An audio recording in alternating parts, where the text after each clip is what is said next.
and it's a dialogue with Ed Hussein. أهلا وسهلا Ed.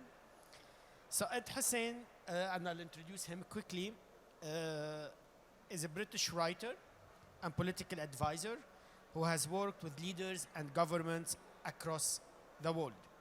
A truly international figure, he has held senior fellowships at think tanks in London and New York, including at the Council of Foreign Relations (CFR), at the height of the Arab Uprising 2010 to 2015. While at CFR, his policy innovation memo led to the US-led creation of the Geneva-based Global Fund to help counter terrorism. Hussein is a senior advisor to former British Prime Minister Tony Blair. So you can blame him for all the things you don't agree with Tony Blair, or praise him for that. This was from 2015 to 2018. From 2018 to 2021, he completed his doctoral studies on Western philosophy and Islam under the direction of English philosopher Sir Roger Scruton. He is the author of many books, including The Islamist, Penguin 2007, The House of Islam, Global History, Bloomsbury 2018, and Among the Mosques, Bloomsbury 2021. His writing has been shortlisted for the George Orwell Prize. A regular contributor to The Spectator magazine, he has appeared on the BBC and CNN and has written for The Telegraph, The Times, The New York Times, The Guardian, and many other publications. He has traveled to 40 countries. Exciting, because I'm also a frequent traveler. So please join me in welcoming Ed Hussein to the Abu Dhabi Book Fair. Welcome, welcome Ed. So Ed, I want to start with the end, with your last book, right, Among the Mosques. You say in one interview that the book is not really about Islam per se, but about the future of Britain. How so? Well, thank you, Bilal, for that very warm welcome, and thank you also to Dr. Ali and Belant and the team for organizing such a spectacular book festival. I think that the future of Muslims in the United Kingdom is linked to the UK for several reasons. One, that the number of Muslims in the UK now stands around 5 million, and that number will grow in the next 25, 35, 40 years, disproportionate to the native population, whose growth numbers are declining, in addition to the fact that we will have more immigration from Muslim majority countries in North Africa, in South Asia, indeed parts of the Middle East. So that's the first factor. The second factor is that Muslim populations are based in northern towns, the Midlands, Birmingham, Walsall, Wolverhampton, northern towns including Bradford and Yorkshire, and in the south, which is London and elsewhere. Combined, Muslim populations now have the potential of influencing around 35 to 40 parliamentary seats, which means they can become the kingmakers of future British governments, which means that government policy will need to reflect where the activists among those communities wish to see change in relation to their understanding of Sharia. And third and finally, unlike here in the United Arab Emirates and parts of the Gulf, where there is a serious attempt for a moderate, modernized, reason-oriented form of faith, of Islam, engaging with the contemporary world, what we have in large parts of Britain is many Muslims wanting to support something like Daesh or a separatist identity, which means there will be more conflicts and clashes. And that's one reason why we see in France that the presidential election this year saw someone from the far right, and that's why we will see an increase in this far right anti-Muslim rhetoric across Europe. So that's why I'm worried about the next 40 to 50 years and the direction of travel for the UK. Well, Ed, unlike in Britain, we see in UAE a different form of Islam, right?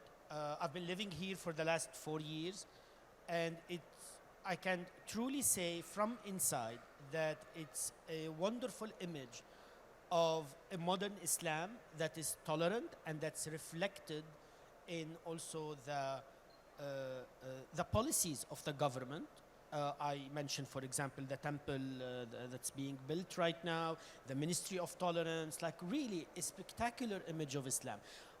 How do you think we can carry this model to other countries of the world, including the West, and to help the West also become more tolerant of Muslims and to diversify, the Muslim communities and change these extremist views as well? So what's your take to this? That's a great question, Bilal. And the good news is we're beginning to see some of that happen already.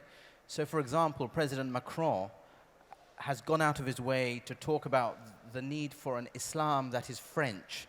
So he cites St. Thomas Aquinas and Allama ibn Rushd, who was a big influence on St. Thomas Aquinas 700 years ago. But President Macron has got there because of the influence of Sheikh Mohammed bin Zayed, the president now of the United Arab Emirates. He has had a huge influence on President Macron, who is looking around for a country and a model. And that's why President Macron was the first foreign leader to visit here recently with the passing of the late previous president. And that's why you see the Emirati ambassador there, Hind al-Utaiba, who is making huge progress in influencing French thinking. And that's very important for Europe, where the French lead intellectually, as you know, Dr. Bilal, that others follow. So that's encouraging. Secondly, I think in Austria we are seeing a similar movement where Sebastian Kurz, the former chancellor, was also very close to Sheikh Mohammed and the Emirati government on a similar agenda. So we're seeing that. That's the good news. And I think where there is serious, Sheikh Abdullah bin Zayed today is in Germany having similar conversations. So we are seeing that Emirati kind of muscular diplomacy carrying this kind of more moderate Islam. But we haven't seen that in the United Kingdom yet. And that's what concerns me, that the UK has taken a different tact, and the UK has been much more, and it's my country, so I feel free to criticize parts of it, that I think it's been much more accepting of voices that belong in the past, that belong in the 1960s, belong in a world of hatred and them and us and dislike. And we're still stuck there. And that's partly to do with Brexit, partly to do with COVID. But I think our attention will turn, and when it turns, we will need the intellectual capital and the theological treasures that have been built up here. For example, Sheikh Abdullah bin Bayya and his focus on maqasid al-Sharia, that we focus on what the Sharia is supposed to be about rather than the details, which are variable based on time and place. I definitely agree. To label it as French Islam, it probably serves a French agenda, of course. But this, I think, liberal aspect of Islam is in the religion. I think any religion can be violent and can have an extremist ideas. Christianity, Judaism, Buddhism, even, right? Any religion, you'll find both different interpretations, and certainly this liberal Islam is innate also to Islam itself, in my opinion. And hence, of course, also the title of your book, right? Among the Mosques. It starts in the mosque. So my second question to you, Ed, is you seem to step away from big titles and dichotomies, right? It's not Islam versus West, right? You problematize this even more. It's a more subtle reading of these dichotomies. What is your motive behind that? What do you want to say from all these books that you've published, all these articles, wonderful articles that you've published? There's a twofold answer to that. One is personal, and the other one is political and policy and civilizational. The personal is I was born and raised in England. I was born and raised in London. But I have a family background that's part Yemeni. My mother's part Saudi. My father has Hadrami background, but he was born and raised in India. So we have this cocktail of identities. So the question is, who are we? And I'm not alone. There are now 35 million Muslims in the West. So what's our identity? Who are we? And in the modern world, it's not a tribal identity or a separatist identity or a religious or a sectarian identity. It's a secular contract between me as a citizen and the modern state. So that's what the modern world is about. Now, so how do we find our identity as British, French, German, and other nationality-oriented Muslims in the modern world? So that's the personal drive, that how do I ensure that the future isn't driven by terrorism and hatred? The civilizational is that since 1993, when when Samuel Huntington wrote that book, the Clash of Civilizations. Now, we may think and say that the Clash of Civilization is not relevant and it's been forgotten. I now live in Washington, D.C., and I'm afraid to tell you that that still is the dominant paradigm in predicting future trends. And that clash has been confirmed by, on the one hand, writers and thinkers in the Middle East and Afghanistan and Pakistan and further east, and similarly in Washington, D.C., and in Harvard by Sam Huntington, and in parts of the US West Coast at Stanford and others. So it has a real influence. My students are mostly now at the State Department and the White House, and I see the way they think about Muslims, 1.8 billion people in the world, as the ultimate other, the suspicious other, the guys who really don't belong to the contemporary world. And that, I think, is wrong. And so the writing and the thinking and the books are designed to explain, ultimately, that you cannot write or read a single book about the history of the West without remembering the debt that the modern West owes to Arabic and Islamic cultures. It's impossible. Yeah. It's impossible. You can write a book without the Western debt to China, to Sub-Saharan Africa, to Japan, to Latin America, but you cannot write about the modern West without remembering Spain, Sicily, Syria, and indeed Arabia and its influences. So my work is designed to remind students that the West and the Muslim world, to speak of dichotomies, are sister civilizations. We're part of the same Abrahamic tradition. We are not Hindus, we're not Buddhists, we're not Shinto traditionalists. We are part of the same family of faiths and civilizations.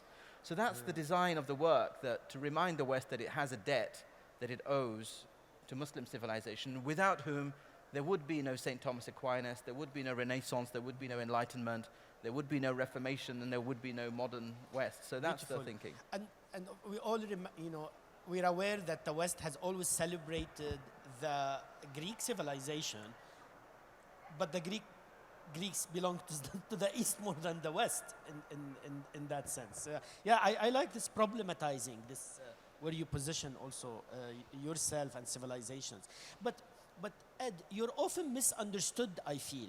Right, I preparing for this dialogue, I've read critiques of your work, and I feel that you're often misunderstood. Right? How do you think you're misunderstood, for example, and how do you respond to that? By the way, the Greeks you mentioned, the Arabs have a beautiful word for, Yunaniyin, the Ionians, and the children of Qahtan, and there's a whole Arabic and Yunani relationship that goes back millennia, and somehow now the Arabs preserved Greek thinking, through Al-Farabi in particular onwards. The Arabs are seen to be outsiders, and that's a huge strategic intellectual flaw in our modern thinking, and that's something that needs correcting. I remember one of my teachers is Dimitri Gutas, and he wrote Greek Thought, Arab Culture, and he problematizes this. Beautiful, Ed. So how do you think you're misunderstood? The misunderstanding comes from two quarters. I see myself, broadly as someone who is small c, in the political sense, conservative. I want to conserve the best of the West, and I want to conserve the best of Eastern tradition. And I think if we lose our heritage, we lose the bearings on which we can guide a future. So that position annoys people who are anti-institutions, anti-family, anti-government, anti-nation state, anti-status quo. They offer, almost like Michel Foucault or like Rousseau, a worldview that's confrontational and designed to call us to abstract ideas that have never been tried and tested. So that's one strand of, I think, if I may be honest, the Guardian reading far left that hates this part of the world, that seeks to undo our governments, that seeks to destroy families. So that's part of the problem in the West today. You know, you see the damage that they are doing, and then we have the Islamist far right, which, you know, has its own government sponsors, that believes in terrorism, that does not like anyone, that is advocating an Islam that is compassionate, that is kind, that is pluralist, that is civilizational, that wants to seek Islam and Western cultures to come together for a better world. They want to see a genuine clash, and they want to see, you know, they don't like the grey zone is the language they use. And I think real life happens in the grey zone, you know, in the center. So those are the two camps with which, I think Winston Churchill said, you know, if you don't have enemies, you haven't stood for anything. Absolutely. So I'm proud of my enemies. Absolutely. Thank you. Well, you mentioned your personal change, right, in the previous question. My question is, what did Islam, you were born a Muslim, right? What did Islam mean to you back then, when you were a teenager, for example? And what does it mean to you now, after you've changed, after your journey through education and policy and etc.? You know, I think as a teenager, Islam basically meant a political ideology. Okay. Because that's what we were told, that there's no East, there's no West, there's only Islam. You know, that's what we were told. La sharqiyya, la gharbiyya, Islamawiyya, Islamawiyya. So when we were at university, that was the slogan. And we were told that Islam is the solution, you know. A solution to what? We didn't ask those tough questions. And then I spent 2 years studying in Syria, in Damascus, and I spent a year in Jeddah studying there with the Habaib from Hadramaut in Tarim. And then I went back and I saw the consequences of those ideas of seeing Islam as a political ideology and the dangers that poses, because it's from there that you have hatred. It's from that starting point of politicizing faith that you have separatism, you have terrorism, and ultimately destruction of souls. And it was my studies there in Syria and in Saudi Arabia, combined with spending time here in Abu Dhabi with Sheikh Abdullah bin Bayya, and then with my teacher, Sir Roger Scruton, who is Britain's leading philosopher, that makes me see Islam now as a body of ethics. You know, it's an ethical structure that's calling us to try to live our best lives while being conscious that there is God and we have to answer to God, and we are among God's creation, and we try to be our very best. It's not complicated, and it's not political. Beautiful. In another interview, you say that hatred to the Jewish people should end, and we should look into problems inside the house, right? I am very interested in this, given our position in Abu Dhabi, right? Can you elaborate on some of these problems? Yes, see, this is one of the great things about Abu Dhabi and the United Arab Emirates is that it's a pioneer.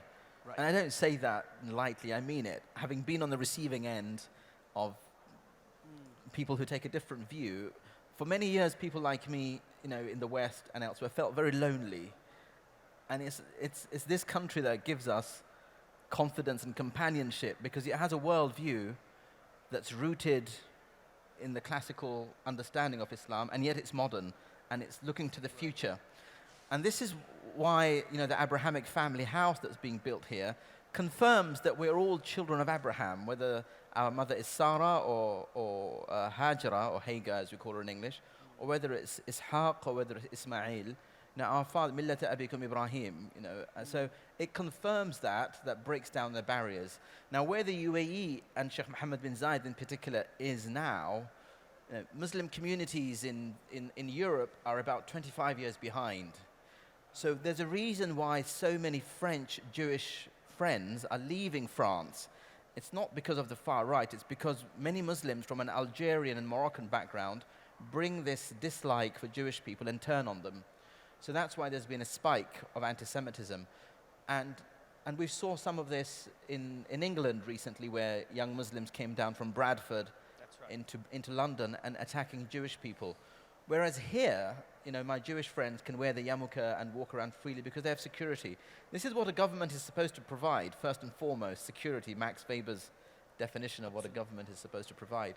So this is something I say in the UK and the US mostly, that we should stop obsessing with Jewish people. Leave them alone. There are only 15 million Jews in the world. Let them be. They're an ancient people. They remind us of who the Bani Israeli prophets are in the Quran again and again, references to. And focus on our problems inside the House of Islam is beautiful. And of course, this is reflected in وثيقة التسامح that was signed here in Abu Dhabi between Sheikh Al-Azhar and Pope Francis. And as you said, it's حرية المعتقد, right? It's this freedom to believe whatever you want to believe. Beautiful. And I do see this also on the personal level, that this country is very futuristic in its nature. Right. This is reflected in the leaders who are young. This is reflected in, look at the ministries. Ministry of Tolerance, Ministry of Artificial Intelligence, Ministry of, it's very futuristic, and it's really a bright image of Islam. So my other question to you is that your voice against extremist ideas is heard through the publishing industry and writing, through your books, etc. What are other possible ways for that purpose you can think about? What should we do really to have a brighter image of Islam in Britain? For example. Yeah, sure, there are several things. One is that the voice of this kind of enlightened Islam of Ibn Rushd and Ibn Sina and others through the ages, Taha Hussein, who's being honored here, which is phenomenal because he asked all the right questions. That kind of critical-minded Islam that's confident, can take criticism, right, but respond robustly. With courage, because that's who we were. And not just killing people because they drew a cartoon. My prophet is beyond that. So that kind of spirit hasn't been injected yet into Hollywood. Hollywood still depicts Muslims as these suspicious characters. So that's one, the film industry in Hollywood. The second is the social media space, where large numbers of young people in the West and in the East are engaged. There aren't really voices that can explain this kind of confident faith. And third is something I think Dr. Ali mentioned earlier today, which is the way that young people read now is through cartoons and pop-up books. And we haven't really catered to that young mind of how they would understand Imam Ghazali, or how they would understand Al-Farabi or Ibn Tufayl's story. They're reading Ibn Tufayl through Robinson Crusoe. That's right. So I think those are three immediate things that we could think about that haven't been done. One of the projects actually of the Center for Arabic Language that we launched yesterday is a book called 101 Books of Arabic books that influenced or enriched Athrat al-Al, enriched the world. And it serves this function actually to introduce the achievements of the Arabic Islamic civilization to the West and to the Arab world as well. This is so important, Dr. Bilal. I can't stress how important it is, and I congratulate you and the Center for doing this. And I say this because one of the things that pained me, at Georgetown, I have a young student whose mother is Jewish, whose father is Lebanese Christian. She works at the White House. She was involved in appointing the recent Supreme Court judge. And when she came into my course, she didn't mention who she was or the fact that she works at the White House. Right at the end of the course, she said to me that I teach on Wednesday nights, that she would go back into the White House on Thursday mornings and discuss what was discussed in our class. And the fact that Voltaire, his characters, were coming to Istanbul, in Candide, his last character comes to a dervish in Istanbul to find peace. The fact that Montesquieu writes about the Persian letters, the fact that John Locke was influenced heavily by Halabi scholarship on Maqasid, the fact that, I mean, I could go on, the fact that Burke spoke heavily about the scholarship that came out of Islamic India, the fact that Rousseau's book, Emile, draws on, and Rousseau's father worked as a watchmaker in Istanbul. So all of these people who are the French and British and Scottish, Hume cites Ibn Sina repeatedly, David Hume. We've forgotten the Arabic influence, so the 101 books, is a phenomenal way of reminding the world of the Arabic and Islamic influences on the modern world. Beautiful. We have time for questions from the audience, if there are any questions.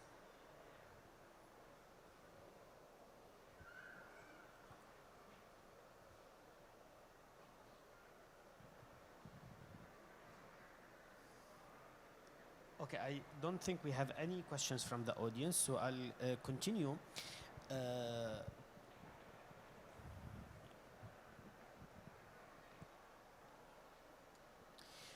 So Ed, as a person occupied or interested by the idea of identity and belonging, this is a central theme in your writing.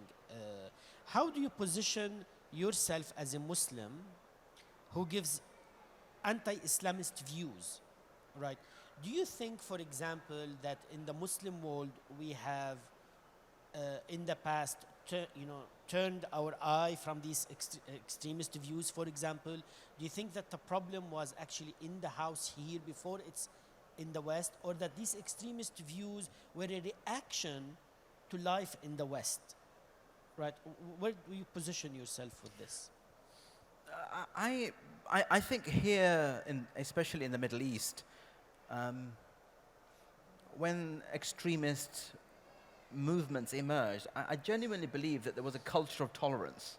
Mm-hmm. There was an attitude that, these are our people, these are our neighbors, these are people, especially in a country like Egypt, that, they're doctors and engineers that went on state-sponsored education in Germany, in Britain, in America, and they've now come back, and maybe they'll grow out of it. You see this in even Gamal Abdel Nasser's commentary on the calls to impose hijab on universities and so on. So there was a culture of it's not a problem. But then in the 80s, when tolerating these organizations and those ideas resulted in killing tourists, assassinating the Egyptian prime minister, and an attempt to take over the Egyptian state over and over and over again. It's important because Egypt is the largest Arabic country, and what happens in Egypt has a regional impact. I think when it reached from just conversations which were tolerated to action, then it's only right that those organizations are confronted, which is what happened. And then when a brother of one of the founders of the organization moved to Saudi Arabia and started to then change the Saudi education curriculum, it was only right that the Saudi government then clamped down. So my attitude is not one of blame, but one of understanding the context. How did it? It's a journey. It's a journey. So to what extent is this? You mentioned the Muslims in Britain, and it's a country that you know, of course, very well, given your role as an advisor, but also that you lived there. To what extent these extremist ideas that are present in Britain are the result of a class issue, for example, or policies? I don't know. There's probably many reasons for this. But where do you think the problem originated? So I want to agree with you, or the underlying assumption that it's about class, or it's about government policies.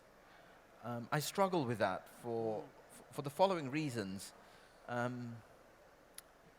Why is it that Muslims who have come from Kurdistan, say, into Germany, feel much more German or integrated, but Muslims who have come from Turkey still feel like they're outsiders? Yes, some of it is to do with Germans and the German obsession. Sorry, German friends here. There's German obsession with kind of the racial purity and being German and the son of the soil. Germany is the guest of honor. I know. So hence the apology. I'm apology. I'm joking. No, they would agree also. But there is this them and us culture in Germany. Ask Bassam Tibi, and Bassam Tibi will tell you that he doesn't feel German. But when in America, Bassam Tibi with Edward Said and with others, he felt American. So why is Bassam Tibi not feeling German despite being there for 45 years? But in America, he feels American. So there's something there about Germany and Europe, by extension, that isn't as absorbing of its citizens. So I think that's part of the problem on the continent. But I think Anglo-Saxon countries, England, Australia, New Zealand, America, Canada, by and large have been more successful in absorbing people, not based on skin color or based on blood, but based on language and culture. And that's why I see, if you look at the British cabinet, we have people, including Boris Johnson, by the way, who has a Turkish, Greek, Russian background. Our Minister of Finance, Rishi Sunak, our Minister of Interior, Priti Patel, our Justice Secretary, Dominic Raab, from a Jewish background. So it's much more diverse. Similarly in America, Kamala Harris, who was here, Secretary Blinken, who was here, they're all from Austin Tice, who was here. So I think we can make a stronger argument for those countries. But on class, I mean, again, I put it to you that why is it that Muslims who come from India, from the Punjab, we have Hindus and Sikhs who come from the Punjab, who are much more integrated and successful, but Muslims are not. Okay. There's something else going on which I think is, in fact, ideological. And that's what we've got to get at. So, Ed, you're obviously very well read in history, right? And you mentioned all these names, and you're teaching also history and etc.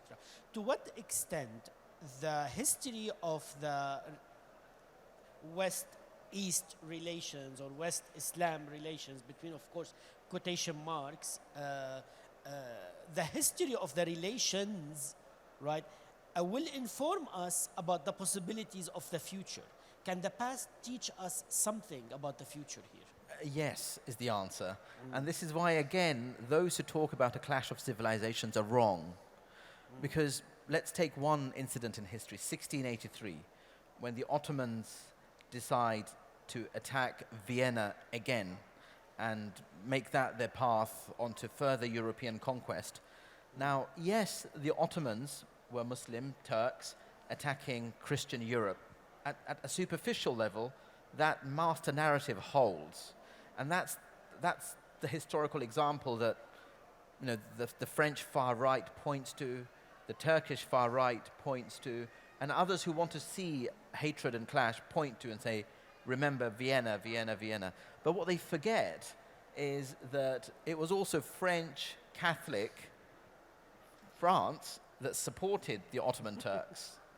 And it was also Muslims from a Tatar background, Tatari Muslims from Poland, who protected King Sobieski, who led the charge against the Ottomans. So you had Muslims supporting Austria, and you had the French supporting the Ottoman Muslim Turks.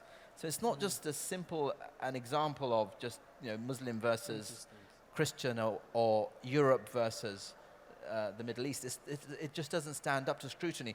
And what I find interesting is the Muslims from Poland, the Tatar Muslims, they've been there for about 400 years.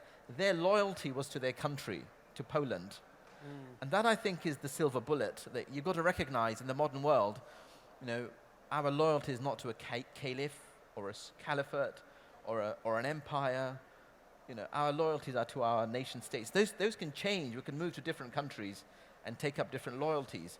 But if we have loyalties that are based on racial or imperial grounds, then we go back to the past. So I think those two reasons, if we understand the modern world for what it is, based on modernity and nation states competing healthily, and if we understand that the past isn't as simple as we want it to be, then we realize that, yes, in fact, the past can help us understand the future.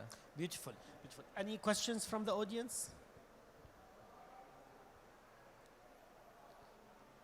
Okay, my last question to you, Ed. Are you optimistic about the future of Muslims in Britain, one, and about Islam-West relations, again, between quotation marks, because these are very problematic categories? That's a really tough question to answer, but I'm constitutionally optimistic, because I think that's the way life progresses, by wanting to live, the will to live, the desire to move on. So, and I also think, T.S. Eliot's poetry, when he said that in every decline, there's a new return. In every ending, there's a new beginning. So I think the seeds of our growth, of our progress, are always with us. So I think with, one of the great hopes of Muslims in the West, or especially in Britain, are the fact that you have someone like Boris Johnson, whose father or whose grandfather was Hafiz al-Quran, he had memorized the Quran.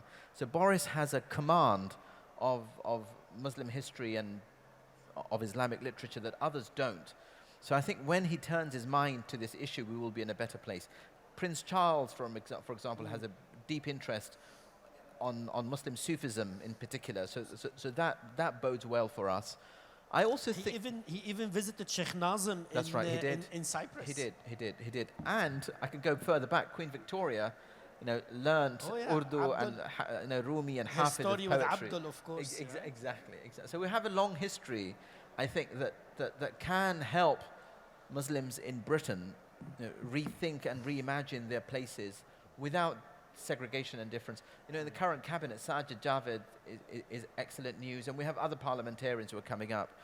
But where we lack, and I think where the UAE is absolutely fundamental for improving British Islam, is that what you've done with your universities and your schools and your understanding of Islam here in the UAE, led by Sheikh Mohammed bin Zayed and his advisors, is understanding the role of Islam and Muslims in the modern world, is that we are not seeking a caliphate, we are not seeking to destroy governments, we are not seeking to demean women, we don't hate other people. Those ideas rooted in Sharia and fiqh have not been rooted in. We have over 35 different Islamic seminaries, or what they call Darul Ulum.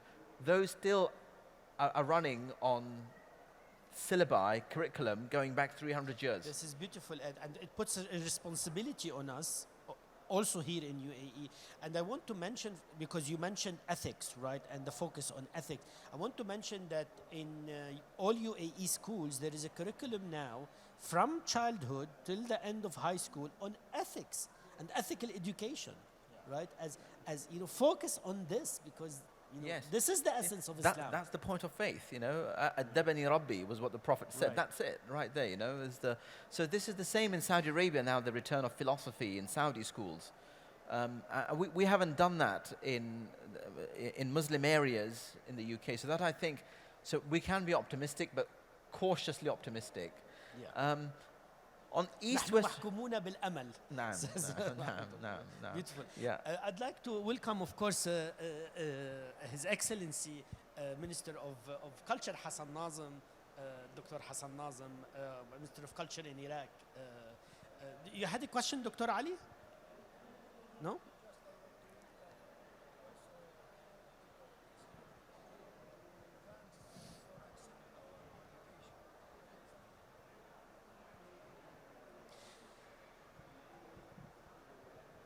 Just I want to welcome you here in Abu Dhabi, and many thanks for accept our invitation. There is a question here. The young lady in the front.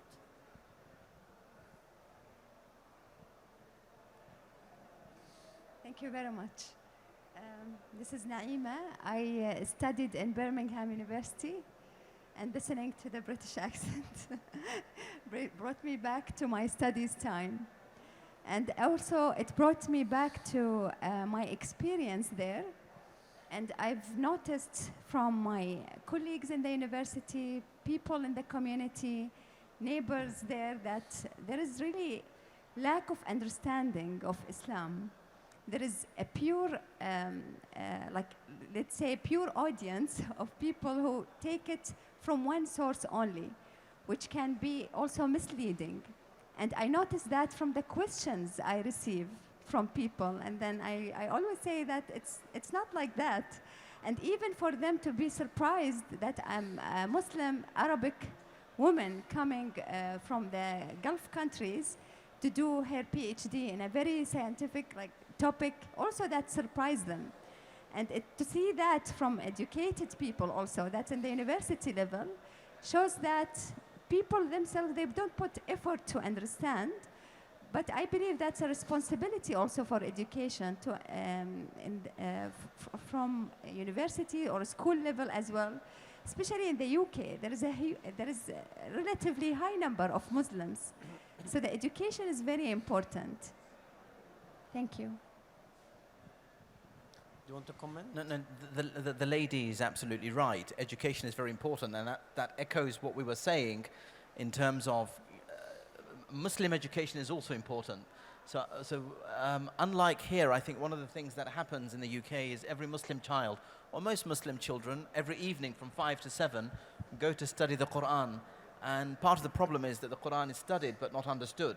So the Arabic language is missing. And it's a huge bonus for Arabic-speaking Muslims that you can read the Quran and understand it.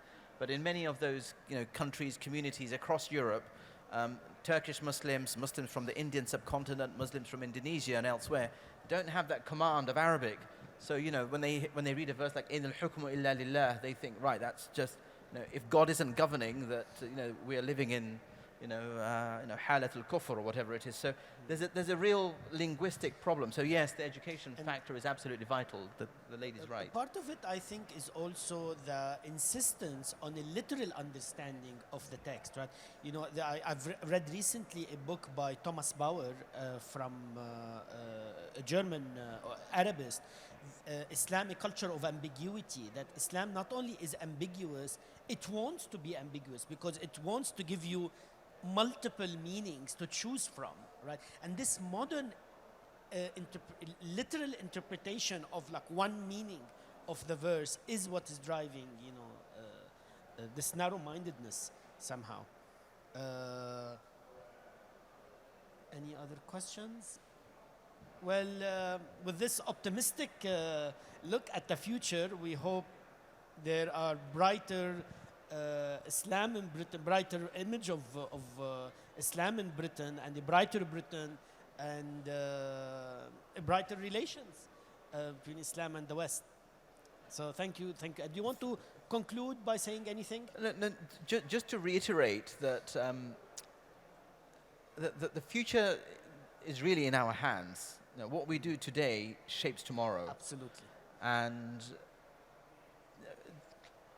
Europe only became Europe because there were families of princes, the Medicis in Florence, outliers, fresh thinkers, new dreamers that supported the Reformation, Right. that wanted popes that looked at the classical Greek art, brought back music, literature, philosophy, art, architecture. And we see that now. We're dazzled by Rome because it was those popes between the year 1500, 1492, Machiavelli onwards, till about 1890 that redesigned the European imagination.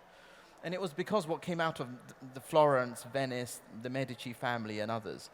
And I genuinely believe that there's something going on here, in the UAE, that is free from the paralysis of elections and fighting every 4 years, that gives the UAE the freshness and the space and the independence and the imaginative powers to think what the future could look like. Absolutely. And a better future won't be possible without the intervention of countries such as this that take a global look of where we're all headed. So just a visit to where I live in Saadiyat, you see the Louvre, the Guggenheim, the NYU Abu Dhabi, the Abrahamic Temple, like it's all there.